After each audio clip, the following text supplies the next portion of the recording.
MWM, our friend from the board, says years ago one of the common bits of bro science on various online forums was that the first of the rapid early strength gains in any training program were primarily driven by central nervous system adaptations rather than musculoskeletal growth. The idea was that the changes in the central nervous system were responsible for the novice effect or noob gains. Once your CNS adapted to lifting weights, the noob gains dried up.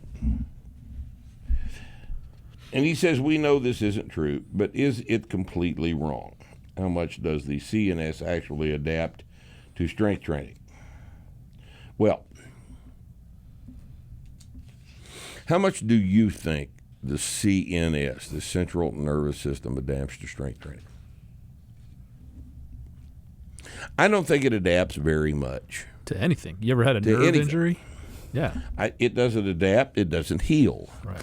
It just stays there. Some people have a more efficient nervous system than others. People with an efficient neuromuscular system will demonstrate a higher standing vertical jump than a person with an inefficient central nervous system, neuromuscular system. Okay? Now, sometimes they're talking about, they'll say CNS, but what they mean is that, as a result of just starting training, you get more motor unit recruitment just because you're requiring more force production. Yeah, and that takes, It takes technique getting better. Three sessions. Technique getting better. But the important point is, people talk about this shit all the time like it's important. Right. The deal is, how does that change anything that we do? It doesn't fucking matter. It doesn't change a damn whether thing. your CNS adapts or not, and whether that's responsible for quote unquote noob gains or not. It doesn't change anything about how you respond to the process that we're doing. Well, the stupidest thing of all is to say that hypertrophy doesn't start occurring until after neuromuscular efficiency has improved. Look, we take a kid in the gym. He walks in. He's 18 years old. He weighs 155 pounds. He's 5'11". He weighs 155 pounds. And we put him under the bar, and we figure out how much he can squat and press and deadlift. And we have him train, and we go up in weight on all the lifts. Over the course of a week, the fucker gains 10 pounds. Happens every time. He gains 10 pounds. How did he do that? Yeah. His squat goes up 30 pounds. First week, it's not unusual at all. Deadlift goes up 45 pounds first week. Press goes up 7 or 8 pounds the first week. Bench press goes up 10, 12 pounds first week. His body weight goes up 10 pounds, if not more. In other words, the adaptations to loading are neurological and musculoskeletal. And what you ex-phys types are suggesting is that somehow the body separates those adaptations out and only indulges itself in hypertrophy after a certain period of time. After the noob gains. When the adaptations to load are, all of the adaptations to load are obtained by load. Okay? You don't wait to grow for 3 months while your central nervous system is honing itself to perfection. That's not what happens. It's not what happens. If your trainee has not gained any weight after the first week, then he's not doing the program. He's not doing the program. And that's not unusual. If you eat more and your legs get a ½ inch bigger the first week, and they do, this is bodybuilding magazine bullshit. It persists. It's a persistent pollutant in the environment, and it just won't go away. Yep. CNS fatigue. Now, there's another funny thing. Central nervous system fatigue. Or getting it fried. Frying your CNS. Frying your We heard CNS. We heard that. We hear it all the time. Barbell training. Fries your CNS. Fries your CNS. That's the reason you got to do hypertrophy. Yep. Not fry your CNS. So you don't fry your CNS. I know there have been times when I left the gym and I had to call someone to pull me out because my legs. You forgot how to drive. Yeah, no, my legs didn't work anymore. Your CNS was fried. Yeah, I was like shaking.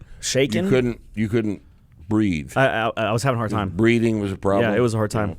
Yeah. Like you'd been bitten by a black widow spider. Mm-hmm. But in all my muscles. Now that is CNS fatigue, boys and girls. Christ. Okay. All right, now, is there anything else in this question? How much does CNS actually adapt to strength training? It's not mentioned practical programming. No, it's just develop the ability to push themselves harder over time. So as their strength increases, their ability to express the limits of the strength by grinding against a heavy rep increases as well. Well, I don't know how you'd separate those two effects. Yeah. If you get stronger, 10 pounds of workout for the first 5 workouts, and they go up 5 pounds of workout for the next 6 months, how do you know what part of that is central nervous system, actually neuromuscular system, and what part of it is the fact your muscles grew? Are you suggesting there are two mechanisms, one that makes muscles grow and one that makes the neuromuscular system more efficient, independent of muscle growth? Because that's what you're saying, if you're saying this. And that can't happen. The stress is responded to by everything that can respond to the stress. Right. And that is neuromuscular and hypertrophic, all at the same time. Because all of those things respond in that way to the same exact stress of 5 pounds of workout. Yeah, right? I think we talked it's about. It's fun to make this complicated, but it really just isn't that fucking. Well, the application isn't complicated. The mechanism by what all this adaptation is occurring may be complicated, but it doesn't matter. It doesn't change. It doesn't change the approach. No. So that we talked about this the other day. You know, people will start pulling up studies and saying, "Well, this says this about hypertrophy. This says this about CNS fatigue, and all this other shit."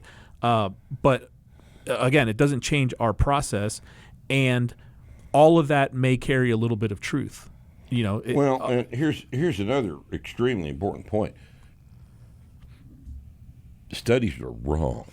Well, even if they're right, a lot of times, but right. Even if wrong. I'm right, so if I'm not going to argue Right. with anybody about whether or not their study's right. What I'm going to say is, I don't give a shit what your study says. Here's the indicator that I'm using. Which This is what works. which is performance. Right. And the muscle growth that comes along with that performance. I don't give a fuck why that happened, whether it's CNS or hypertrophy or whatever. Because this is what happened. Change our approach. Because this is what happened, and it improved performance, and you're bigger, and you have bigger muscles, Right. and you're stronger, and there's no need to worry about any of that. Welcome to Starting Strength Radio.